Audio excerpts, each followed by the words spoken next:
Japan's most popular spots are overwhelmed, but there's a side of the country most travelers miss, a gateway into northern Japan. From temples in the clouds to an island overrun by cats, it's a city that keeps pulling me back.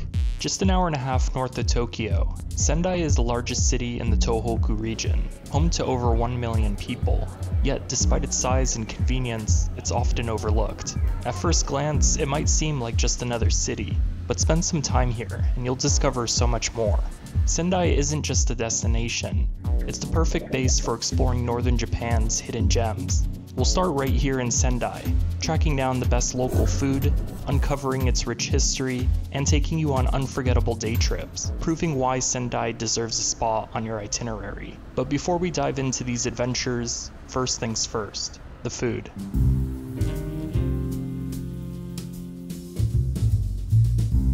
Every trip here begins with gyuten, a local specialty.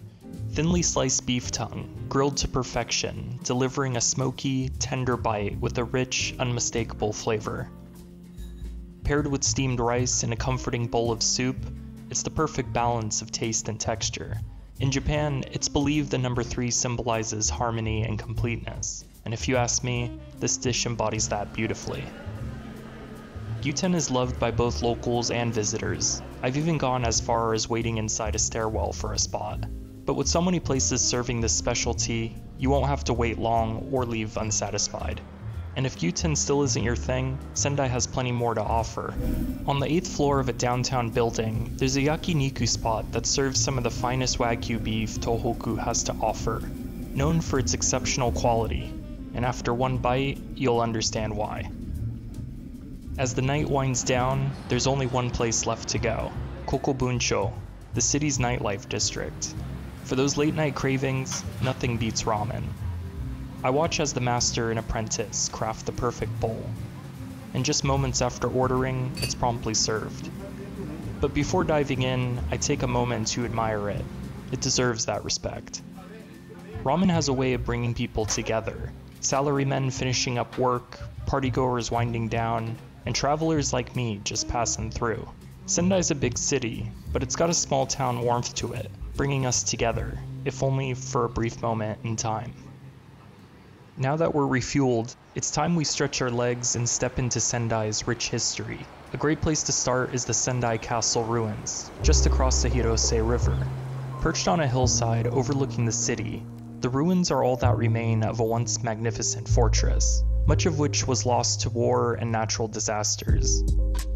Today, the site honors Date Masamune, the legendary feudal lord and founder of modern Sendai. His iconic statue now stands proudly, watching over the city he helped build. The view from here is definitely the highlight, and you could see why Sendai is called the City of Trees, with all the greenery that surrounds it. You can even spot the towering Daikonan statue, one of the tallest in the world. Oh, and one last thing, don't leave without trying zunda here. It's another local specialty made from mashed edamame, which might not sound appealing, but trust me, it's delicious. Just a short walk from the castle ruins, you'll find Kyōgamine Park, a peaceful retreat into nature and history. Its quiet trails let you step away from the city, reconnect with nature, and further explore the legacy of the Date family. Venture deeper and you'll find Zui Hoden, the mausoleum of Date Masamune. Built after his death in 1637, its vibrant Momoyama-era carvings stand out against its surroundings, making it one of Japan's most unique national treasures.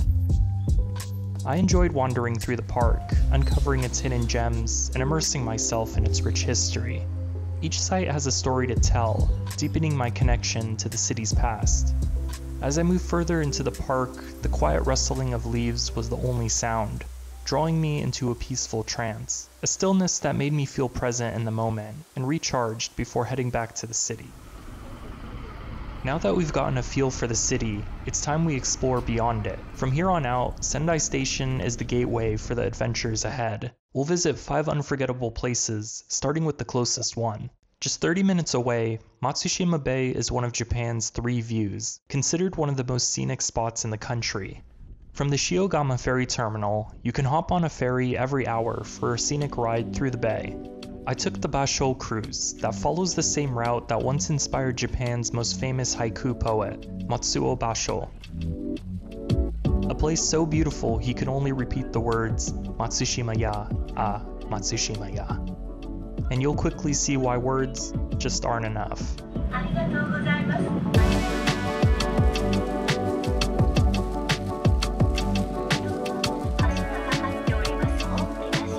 The ferry glides past over 260 islands, each shaped by centuries of natural artistry. Notable spots include Niojima and Kanejima, Bell Island, named for the echoing sound created by its waves. The 50-minute ride flies by, with breathtaking views at every turn. As we approach Matsushima port, I caught my first glimpse of Fukuura Bridge, an iconic red footbridge that stands out even from a distance.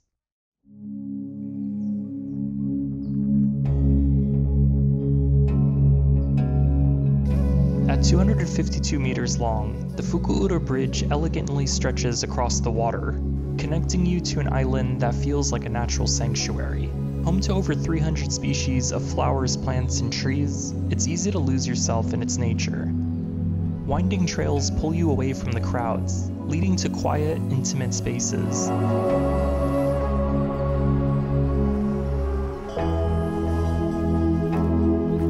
As I ventured further off the beaten path through overgrown trails and into the island's more remote corners, it felt like I had a piece of the island to myself. Even with its popularity, what I loved most was how much there still was to discover. As you explore, you're rewarded with peaceful moments and stunning views of the bay. Matsushima Bay truly lives up to its reputation as one of Japan's 3 views, and wild to think you could start your day in the city and end up somewhere like this. As we leave the island behind, our journey continues inland to the neighboring prefecture of Yamagata, where we'll arrive at Yamadera Station, conveniently located at the base of the incline that leads up to the temple.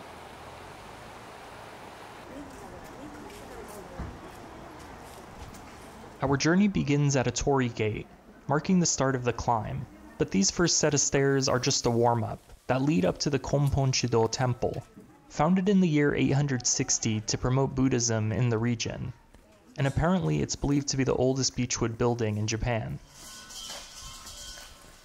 It's a nice brief stop before the real climb begins.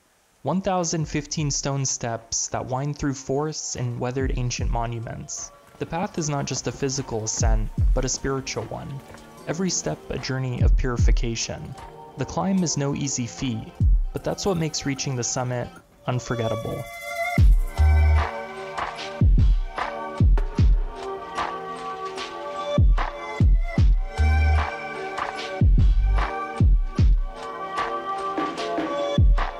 Perched high above the valley, Yamadera, literally mountain temple, perfectly blends with the surrounding nature.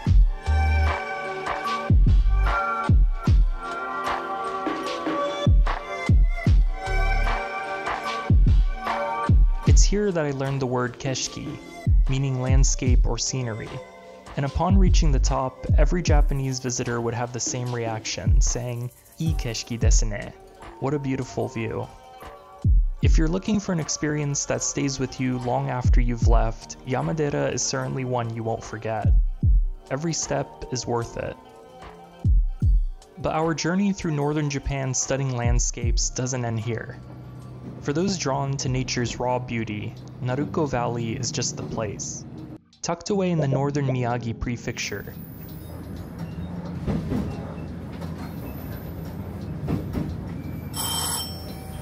it's an escape into Japan's raw, untamed nature. Getting here is a bit of a trek though. First by train, then an hour-long uphill walk from the closest station. But what waits for you at the end makes it all worth it.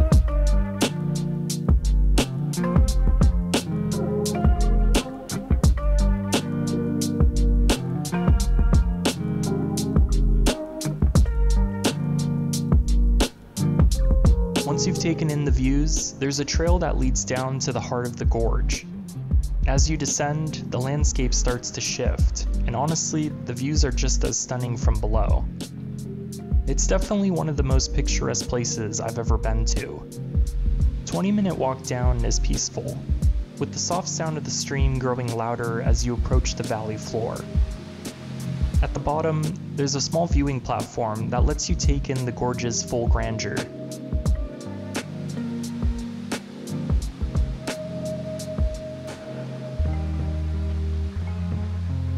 I wish I had more time to explore, but in a way, leaving then felt just right.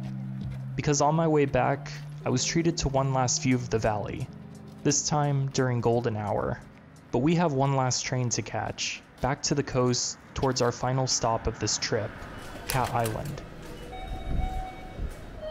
Little did I know, this would turn out to be one of the biggest adventures yet. The journey begins in Ishinomaki, a coastal city northeast of Sendai. From the moment I arrived, there was something peculiar about this place. Starting with the anime statues lined up across the streets.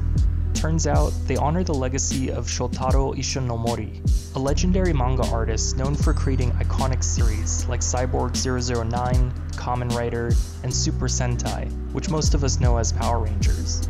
Following the statues along Manga Road, I eventually reached the Kyōgamine River, where I planned to catch the morning ferry to the island. But plans don't always go as expected. The ferry was unfortunately cancelled due to bad weather. With my head down, I made my way to the second terminal, hoping to try my luck there. And to my relief, I found out there might be another ferry rescheduled at 11:30, weather permitting. Still, that was hours away, so I decided to continue exploring Ishinomaki, a city I really knew nothing about. One of the most striking sights I came across was the ruins of Kadanowaki Elementary School, devastated by the Great East Japan earthquake in 2011, followed by a tsunami that caused widespread destruction. And being right on the coastline, the city was hit particularly hard, left untouched as a reminder to never forget the tragedies that unfolded. Seeing its skeletal remains feels like stepping back in time, a haunting reminder of nature's immense power and how quickly life can change. Japan has a long history of enduring natural disasters, but its resilience and ability to rebuild with hope is nothing short of remarkable. Seeing the ruins was deeply moving, and just as I was about to leave, I noticed a cat watching me, almost as if telling me, "Follow me," so I did.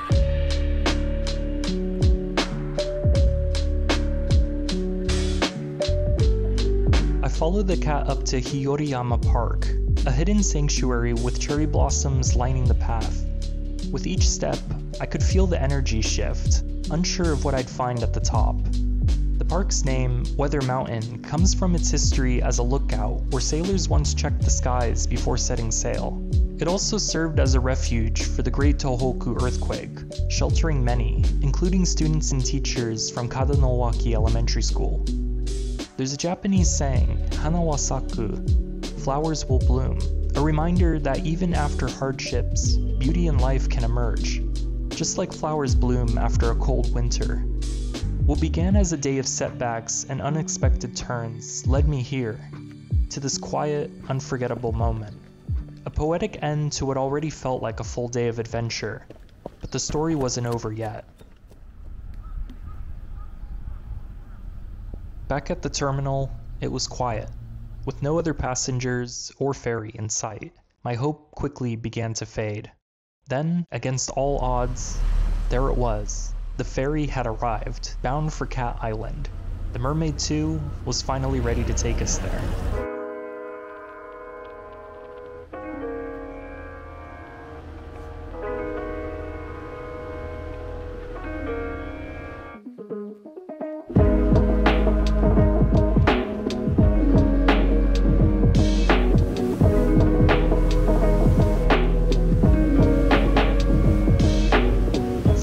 Later, Tashirojima, better known as Cat Island, came into view.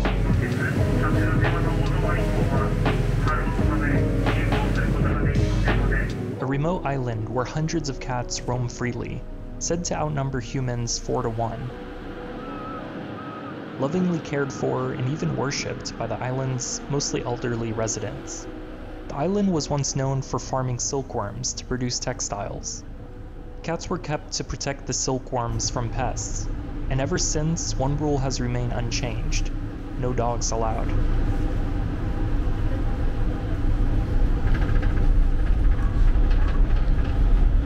We arrived at Notori Port, a quiet fishing village at the southern tip of the island.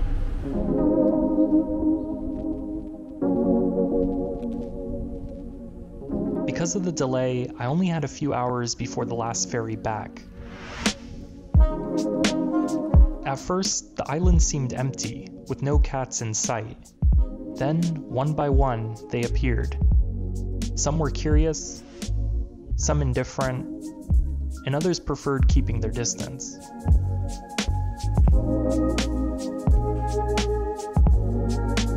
A peaceful forest trail led me deeper into the island, lined with cat-themed signs. I couldn't tell you what they say, but they're fun to look at. The path eventually led me to come face to face with one of the locals. Fumbling to set up my camera, I wasn't sure what to expect.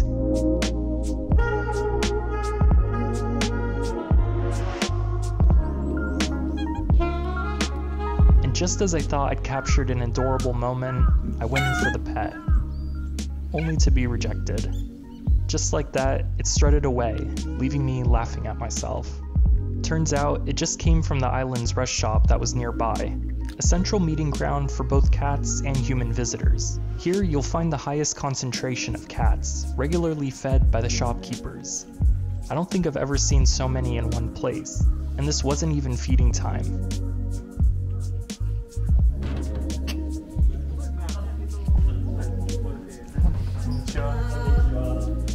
As I grabbed a quick bite, I noticed one mischievous cat kept sneaking in.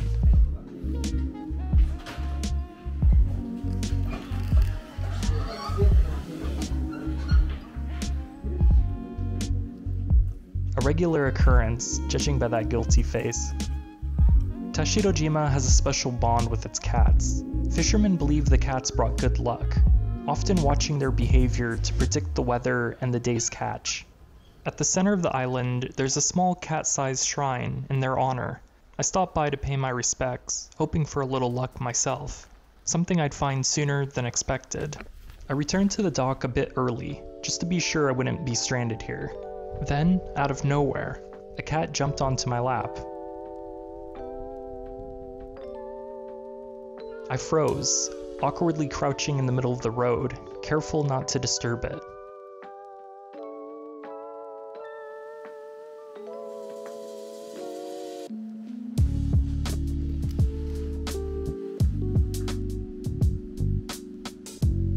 It took some time to warm up to me again, but after some hesitation, it returned, settling back onto my lap. I called him Neko-san. I wondered what drew him to me. Maybe I was just a warm body in the afternoon chill. He was an older cat, and you could tell by the coarse texture of his fur. But I didn't mind. I was touched that, of all people, he chose me. Sitting together, the day felt like a fairy tale, each cat a new character in my story. Then, the moment I dreaded, the fairy appeared. Our time together was up. Sumimasen, Neko-san.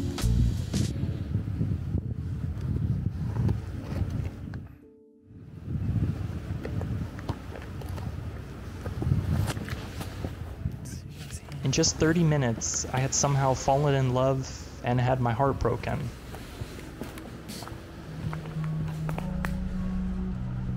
As I boarded, Neko-san stayed behind, leaving me with a bittersweet farewell. And just like that, our journey comes to an end. Or does it? There's something about this place that keeps drawing you back. This region makes up a fifth of Japan, yet it's still overlooked. We've explored some unforgettable places, but we've only just scratched the surface. Sendai isn't just another city, it's a gateway. A starting point for those willing to go beyond the usual path. When you make it out here, forget the crowds and set your own path. Let this city show you what you've been missing, because Sendai isn't just a destination. It's where new journeys begin. And as for mine, I'm just getting started.